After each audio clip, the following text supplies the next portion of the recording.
What's going on, guys? Welcome back to Wrapped Around Reptiles. It's a beautiful day out today, and we've had a bunch of animals out and been doing a lot of cleaning, and it got me to thinking about some of the things that you don't hear about keeping reptiles.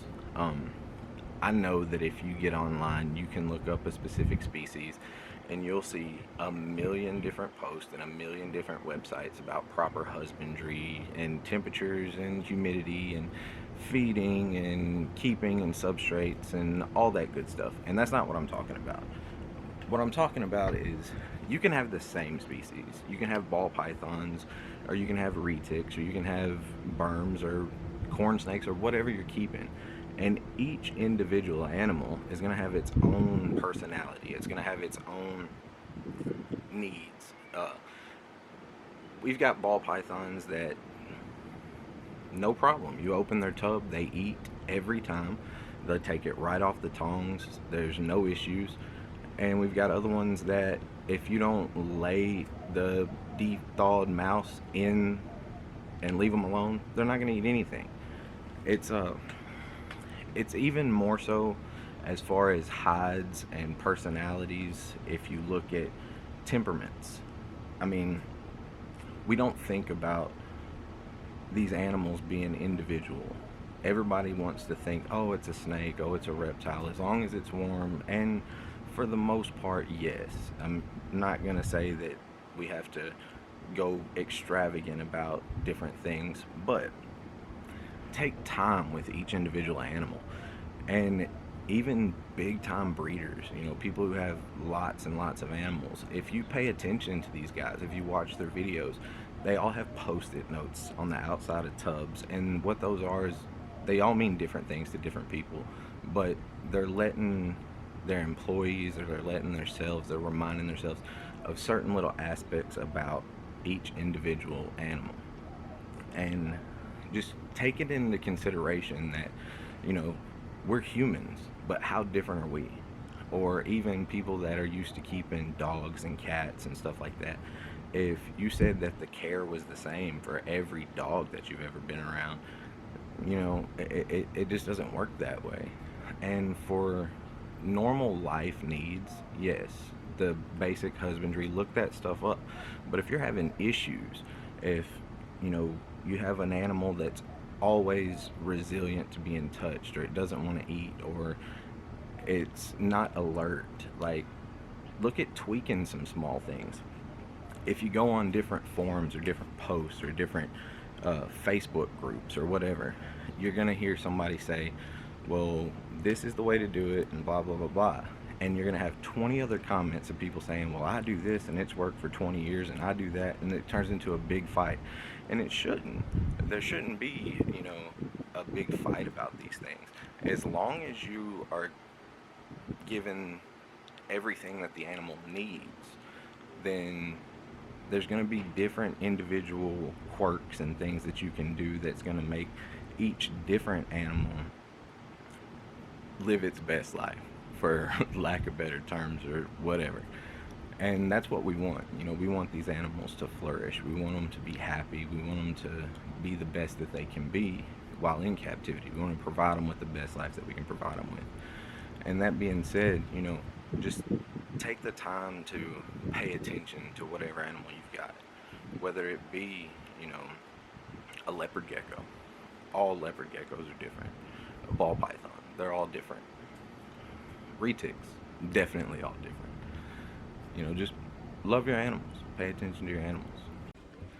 All right, Katie. So this week's video, I'm talking about the truths about keeping reptiles, like the personalities, individuals of each animal. After 15 years of keeping reptiles with me, what's the one thing that you would tell everybody that doesn't get said often?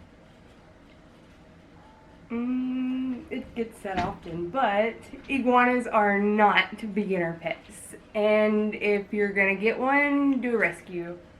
And with that being said about iguanas, and that goes for any big lizards, Katie can show you just by looking at her arms.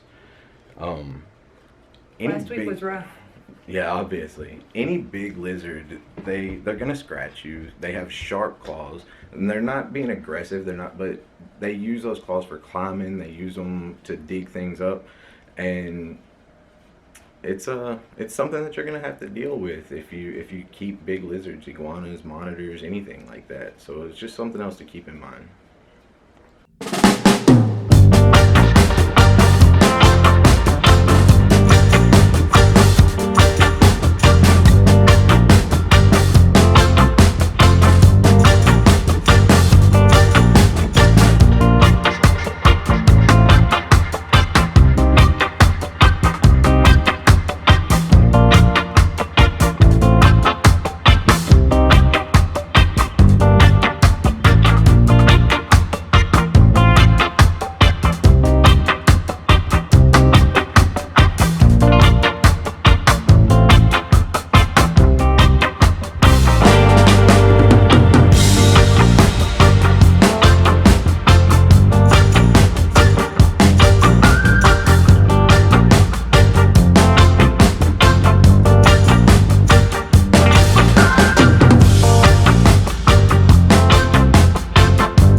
Katie's favorite part about having all the snakes.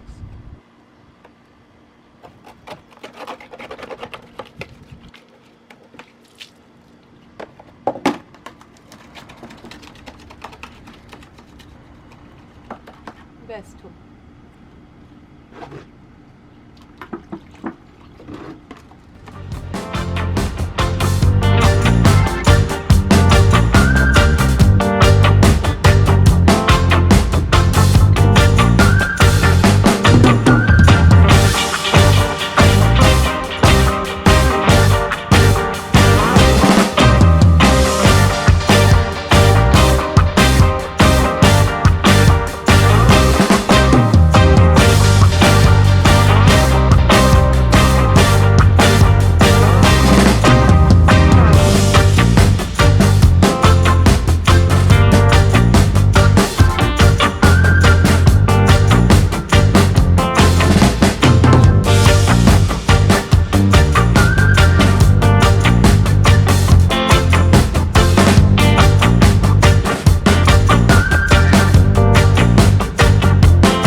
Alright guys, so with all that being said, the truth about keeping reptiles is do your research, of course, but spend time looking at your animals and observing your animals and loving your animals.